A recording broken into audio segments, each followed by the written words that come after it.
en el moment que jo vaig ser dona emprenedora, per dir-ho d'alguna manera, era l'any 92. A l'any 92 doncs, tenia els nens petits, havia d'estar molt pendent d'ells i era un sacrifici bastant important, perquè el fet de tenir un negoci personal, doncs, que vaig tenir una botiga, la primera botiga, i després doncs, compaginar-ho amb la família, amb els fills, amb el marit i la professió, treballava dissabtes, diumenges, perquè més endavant vaig muntar 3 botigues més a centres comercials. Llavors, esclar, això complicava tenir 15 persones treballant, un horari de 10 del matí a les 10 del vespre.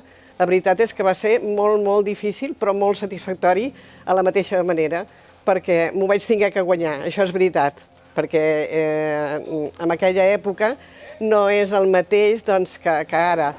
Doncs quan jo vaig començar en aquell moment, el tema de la dona era una mica dificultós, perquè el fet de professionalment que porti un negoci un home a una dona és diferent que no pas que el porti un home. Llavors vaig tenir molt suport de la família, dels meus fills, del meu marit, però quan jo tenia una experiència personal de 17 anys d'haver treballat en una empresa i era una persona molt coneguda, amb la qual, doncs, pel tema del regal i la decoració i electrodomèstics, tot això, molt bé, però amb el tema de papereria no era coneguda en el mercat. Llavors, quan anava a fer compres i de més, clar, si veien el paper del marit al costat, doncs era una cosa. Després demanaven informes i tot el que volien, no? Però era complicat, no? Però a mica en mica m'ho vaig anar guanyant i ara en aquest moment estic satisfeta d'haver-ho fet, no? L'any 96 vaig agafar la presidència de Vilassar de Dalt contra el càncer i vam formar una associació que ara encara ja fa 23 anys que hi som, amb la qual hem pogut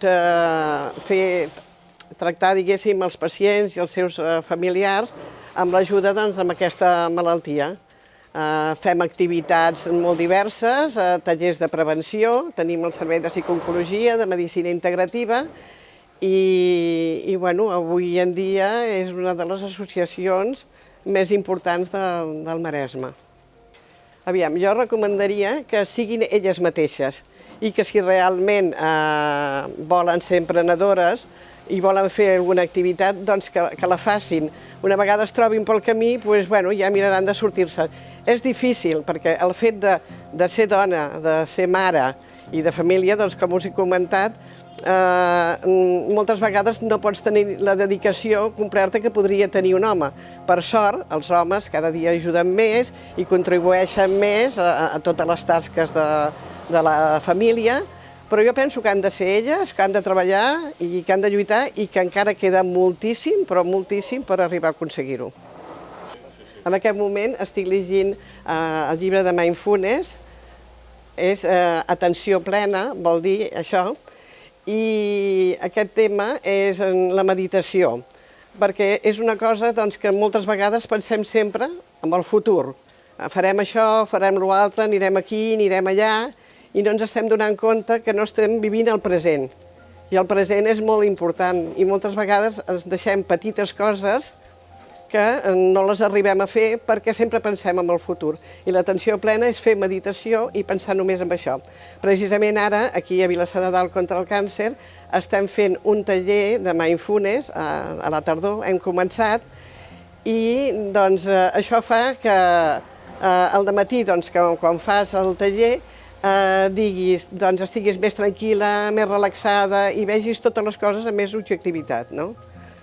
Inclús aquí a Vilassar de Dalt sé que en algunes escoles ja fan aquests 10 minuts abans de començar l'escola, perquè els nens resulta que venen molt estressats, que si ara es lleven, que el menjar, que l'esmorzar, que córrer, que arribem tard, i quan arriben a col·le estan tan estressats que no es poden concentrar. I fent una mica de meditació aquests 10 minuts, després ho porten més bé i es concentren més bé.